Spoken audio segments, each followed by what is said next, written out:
Hi, everyone, and welcome to the weekly Astro Forecast. My name is Christa at Practical Astros. I'm here with my friend Sonia of Celestia Astrology. Hi, Sonia. Hello. We are going to be going through a week of September 10th through 17th, Wednesday to Wednesday. It's our Mercurial week. So if you're listening to this before, we recorded for the first full week of September the Uranus connection to Mercury and the first eclipse. But within this week, we are eclipse free. It's the middle of the eclipse window. And so we're kind of talking about this astrology week with that eclipse shadow over us, but there are other things happening, some really nice things. So this is what we're looking at. The middle week or the week 2 of September, we have Mercury, which is exalted in domicile in Virgo, is going to be conjoining the sun at 20 degrees 54 minutes on September 13th.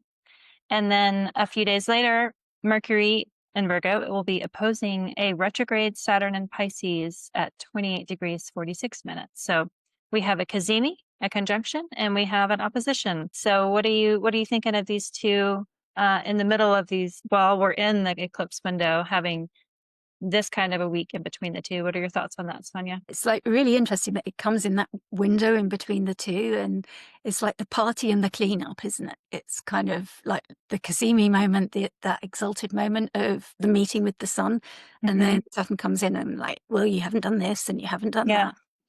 that. This needs to be, have you done, wash the windows? It's the like, whip. yeah. This is everything that needs doing. Come on. And Mercury in Virgo is so fastidious anyway. It's like, what could Saturn in Pisces possibly find that hasn't been done? How seriously can you take a Saturn in Pisces? Come on. Yeah. Just kidding. Just kidding, Saturn. Yeah. It'll find something, I'm sure. Oh yeah, we've got some nice comical commentary that Shawna put in the slides coming up. But firstly, just Mercury travels fastest outside of the moon. We have a new moon every month where the moon and the sun are together.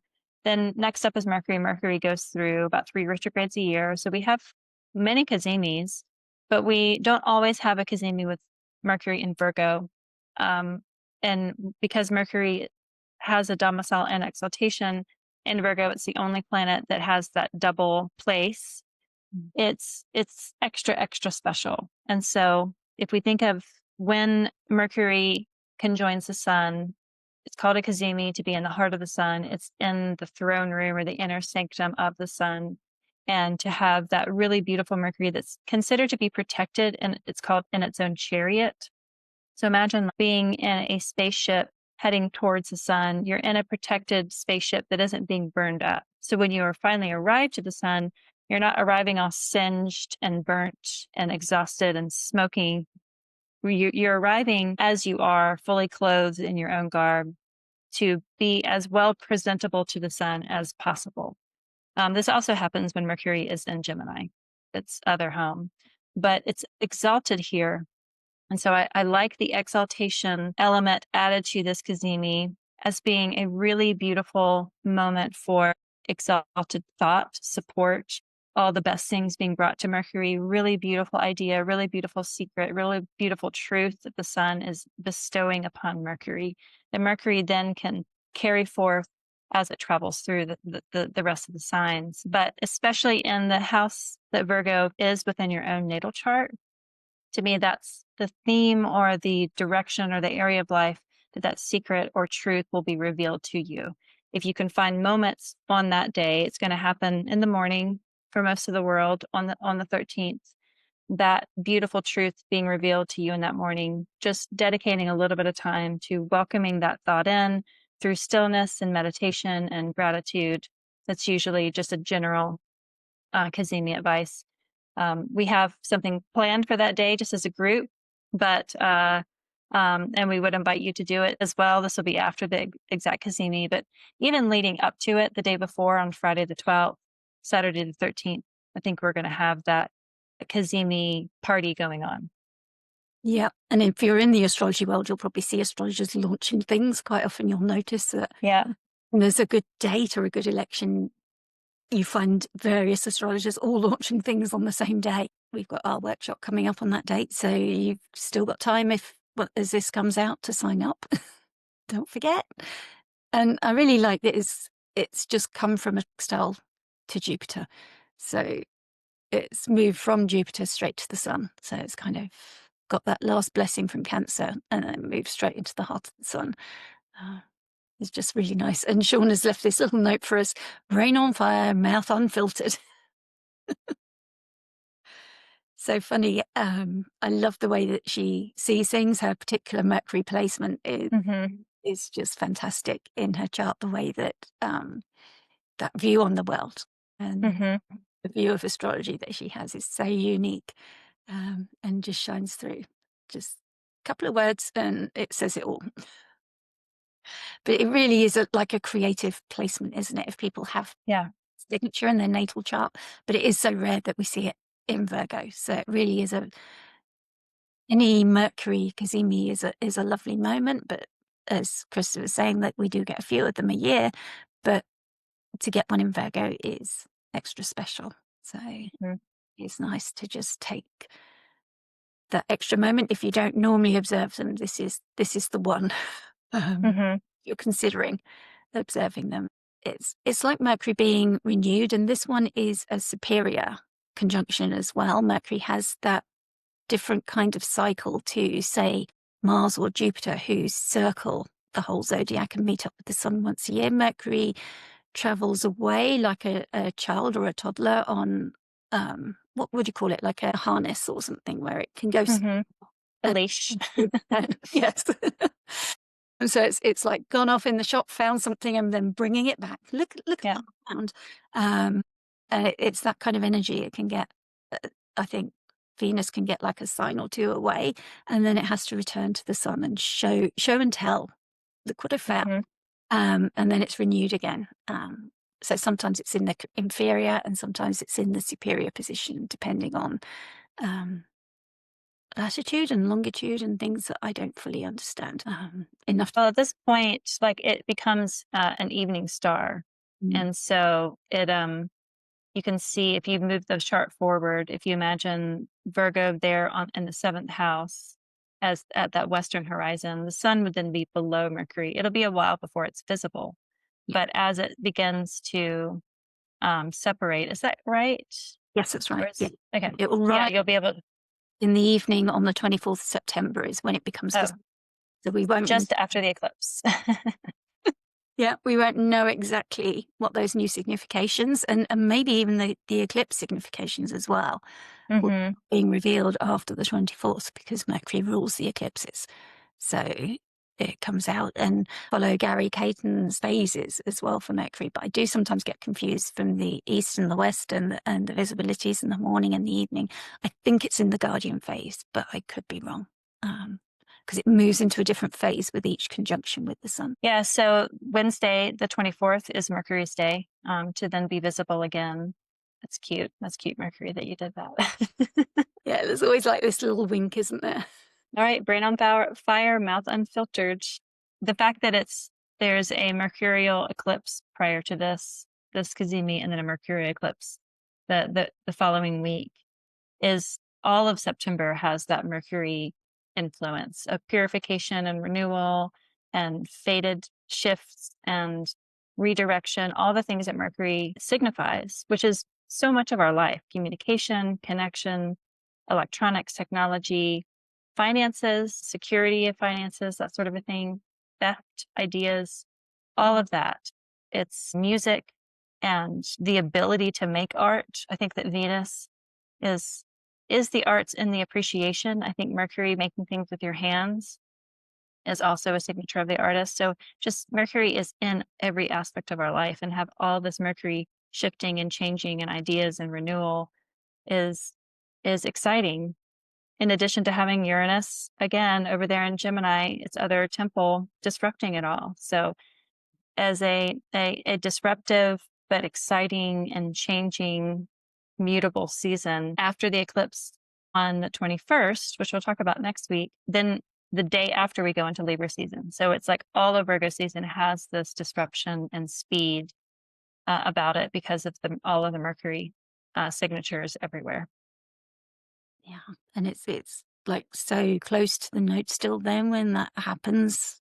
So I feel like the things that are being renewed are still quite karmic, but obviously you're getting that because you're in that eclipse window anyway, but possibly some release or some drain. The South Node is linked to decrease. So maybe, I mean, I always talk about creating a healthy container.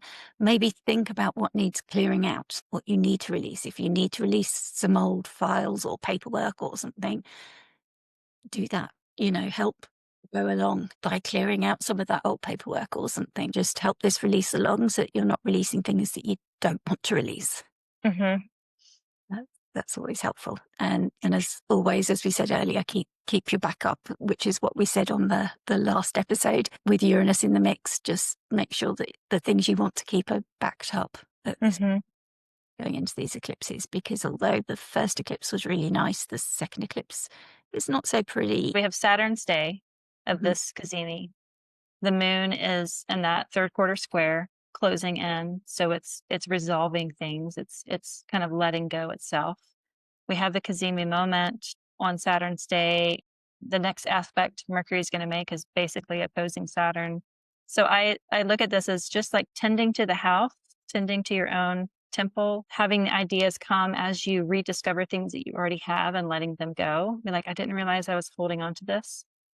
Like I was cleaning an area of my basement yesterday, and I found a box of Christmas stuff that had water on it and had mildewed, and I just had to throw the whole box away. I couldn't even look at it. It's like, okay, I mean, whatever is held in those memories of whatever is in there is now going to the dump because I don't want to get sick.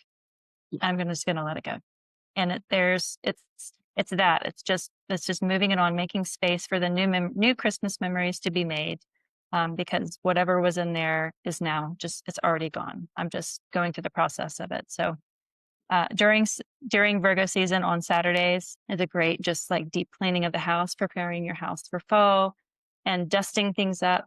And within that, you have those memories, you do have these ideas of like, oh, if I get rid of this, then I have this space for what I've always wanted to have in the space. Or just symbolically wiping the slate clean then helps you have a better mindset of writing or creating art or having people over, whatever it is that mercurial conjunction with the sun is. So I like it just for a mundane, getting out the broom and sweeping out the old and letting in the new sort of a thing. That's really nice. So we will be giving an eclipse workshop. You can at least listen to us while you're cleaning your basement. Yeah, take a break from the cleaning for a while and just check in with your chart and learn more about eclipses with us. And then, just a few days later, we have Mercury in Virgo opposing Saturn in Pisces, and that's at 17:47, which is universal time. So adjust it for your time zone. Might be earlier in the morning for you. Yeah, it's probably going to be around noon, right, for East Coast. Yeah. I love Shawna's note is Mercury opposite Saturn. Suddenly your jokes have a 10-page bibliography.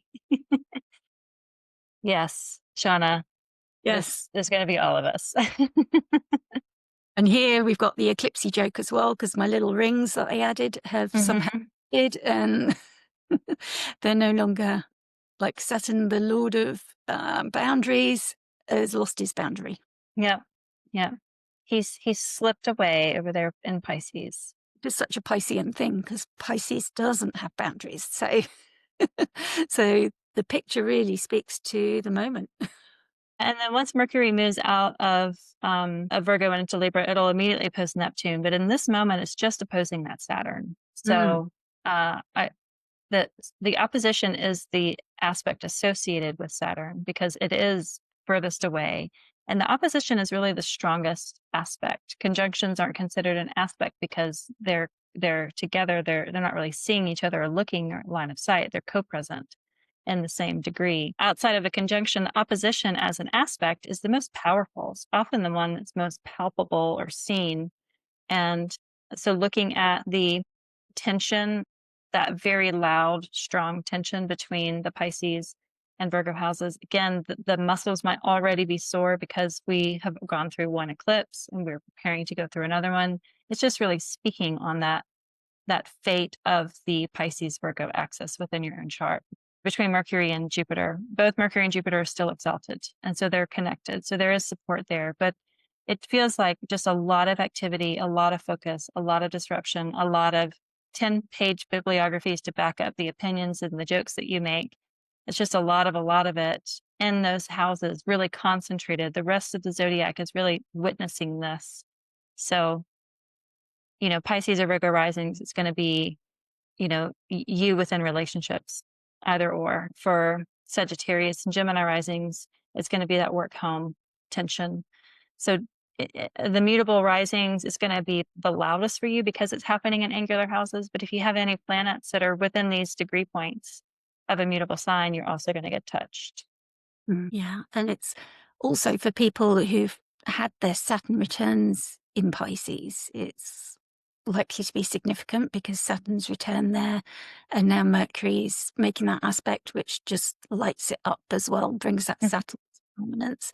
So they might find that issues that they were working on while Saturn was in Pisces, and then they've had a respite while Saturn's been in Aries, and suddenly it returns for review again, and they're like, why? I thought this was done. And then suddenly it's on your mind again with Mercury opposing Saturn. It's like something's on your mind and you're being called to do something about it with that opposition and that tension that's coming in as well. It's very much like hard-won knowledge and like mental stress sometimes that you can get with this opposition, the thoughts that Mercury brings, and the Saturn wanting to create something, a form out of it. But in Pisces, it's formless. So there's that tension there. And as well, wanting it to be pragmatic and have that earthy nature to it, that it's tangible and real. Pisces wanting to just wash it away, let it flow, let it be watery. So there's a lot of tension of different natures going on. And you had that for a couple of years as Saturn was moving through Pisces. And now suddenly it's back and you thought you were over it. But it'll only be for a short while. And in 2026, Saturn will be gone from that sign for good. Saturn will be trined by Mercury once it goes into Scorpio. Mercury will square it when it goes into Sagittarius. So it has some other, before it goes back into Aries, it'll have some engagement from Mercury. It'll be sextiled when it goes into Capricorn. So it's going to get a few more pings, but this opposition really, I think, is going to be the loudest between Mercury and Saturn. Yeah, it's kind of like similar to the full moon movement of moon's relationship. It is the combination and the revelations and the understanding of everything, and then the closing square comes when things are just tied up and released. As Mercury moves around, the trine is a little bit easier. It's the nature of Jupiter, and the sextile is the nature of Venus. So it's just that closing square, I suppose, when it's in Sagittarius, and you're just doing the last cleanup of their relationship. But it's good to be prepared for that. It's like end of February, it goes back into Aries. So, just the final bit for the Pisces Saturns, whatever final bit, it's like these last couple of months to kind of churn through and just deal with before it leaves Pisces for another 27 years. And you can relax, and you got a little bit of time before it makes its first square. And luckily for those that have Pisces Saturn, when Saturn's in Aries, it's averse to your own natal Saturn. So you don't have to, you still have it in whatever house Aries is for you, but at least it's not being able to be witnessed. You, the listener, tell us what's going on, because I feel like I think we're already getting the hints of what that is, but share with what's going on with you, especially in that Pisces Virgo axis in your own natal chart, that the eclipses are going to bring up, that the Cazimi is going to bring up, that this opposition is going to bring up, that the new moon in Virgo that happened in August kind of has already started, and the full moon that's happened last week, full moon in Pisces with that eclipse, that is revealed. We're all in this together. The eclipse storms are already churning up all this. So sharing what you are going through, I feel like, is a way to help process it yourself. And then looking at it through the astrology, I think, is a way to be seen. So we appreciate when you share just your own story of what's going on, because it's a way to just have compassion for your own circumstances or even your own decisions by looking at it through the astrology and talking to other people that are astrology enthusiasts or astrologers like Sonia and I. It's a way to just work with your fate. That's what we're here for. Yeah.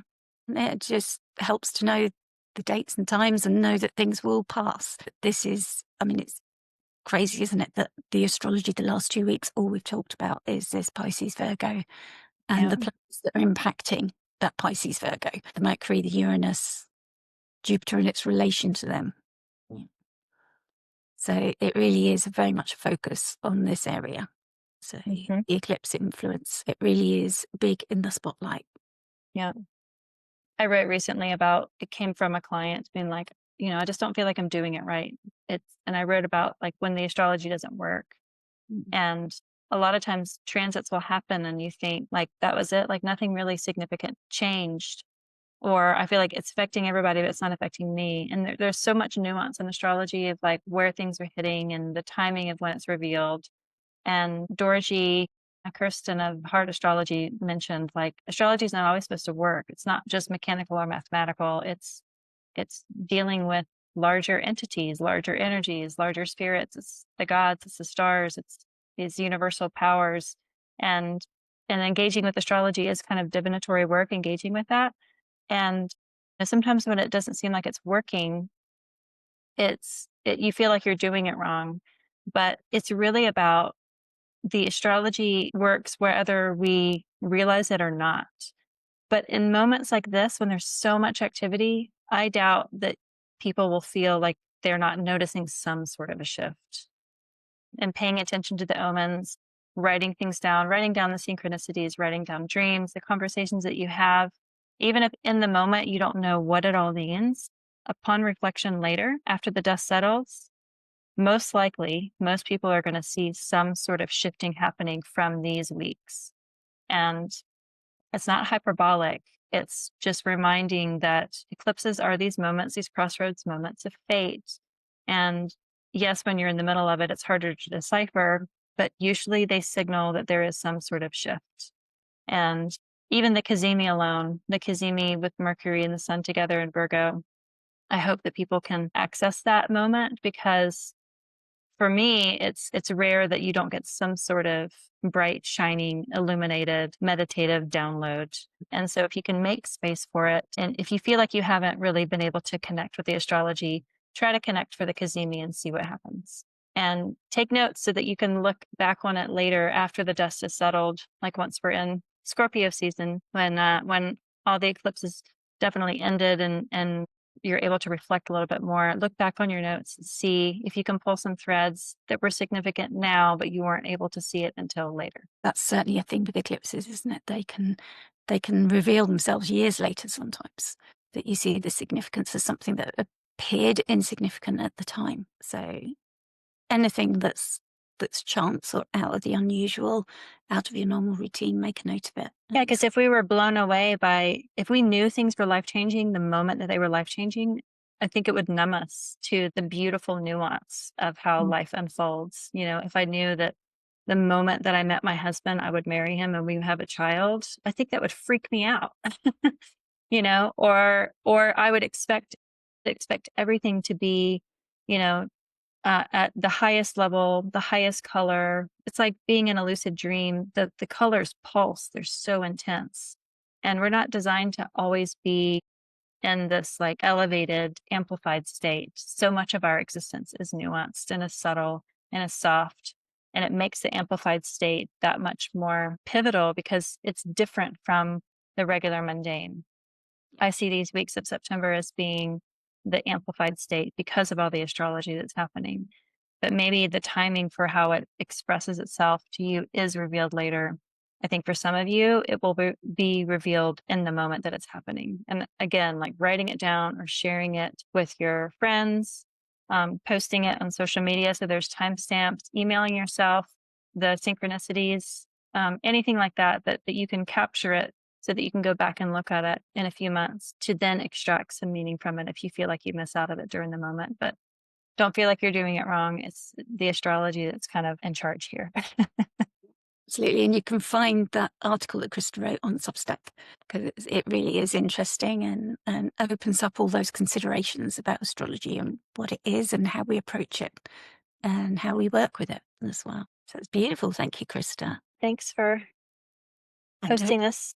Don't forget, on the 13th, we've got our workshop, Eclipses Unveiled. So if you're watching this early, you've still got time to sign up. And if you're watching it late, we will have the recording for sale after. So if you have missed it, you can still buy it, and you can still buy the workbook and everything and learn all about eclipses, learn all about Pisces, Virgo. If you find out that significant things have happened to you after the fact, like the eclipse window stays open after the actual eclipse, we've still got another one coming on the 21st, so you still have time to watch and learn what to expect for the 21st as well. There we go. Eclipse works. Sphere Eros. And we'll be back. Will it be Christa? I don't know.